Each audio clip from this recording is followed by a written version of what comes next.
December 12th, in the Christmas story of How Winston Delivered Christmas.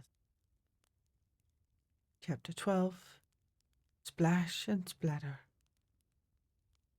Winston continued scampering down the road to Fort Tasks as fast as he could. His breath billowed out in front of him in great plumes of warm fog.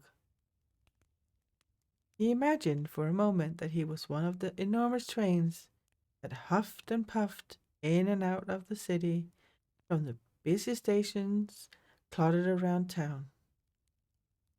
His feet pitter-pattered along the pavement and, with his important letter tucked under his arm, Winston felt a bit giddy knowing that his mission would soon be completed.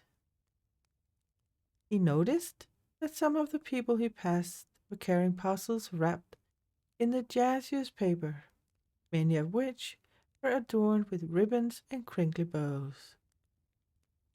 He wondered what could be inside the packages. What surprises lay inside for the recipients when they ripped off the paper in the morning. Winston waggled his ears with excitement. With any luck, if he did his job right, the writer of the letter he was carrying would be waking up to similar dress parcels in the morning because he, Winston, had done a good job. Unfortunately, Winston's excitement didn't last long. As he padded along the pavement, thinking about silk ribbons and sparkly paper, a bus full of excited Christmassy people whizzed towards him. As it drew near, the drivers accidentally steered just that little bit too close to the edge of the road, where slushy, half-melted, muddy snow was lying in a big puddle mess.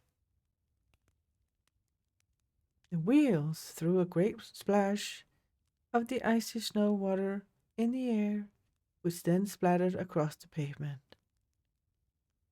Most of the people managed to hop out of the way in time, but not Winston.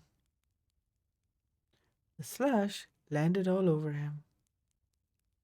It was freezing cold, and not one bit of him escaped it. He was coated from nose to tail in filthy, icy water. Winston shook himself and wiped his eyes with the back of a paw. Thankfully, because the letter he was carrying had been rolled up under his arm, it wasn't too splattered with muck.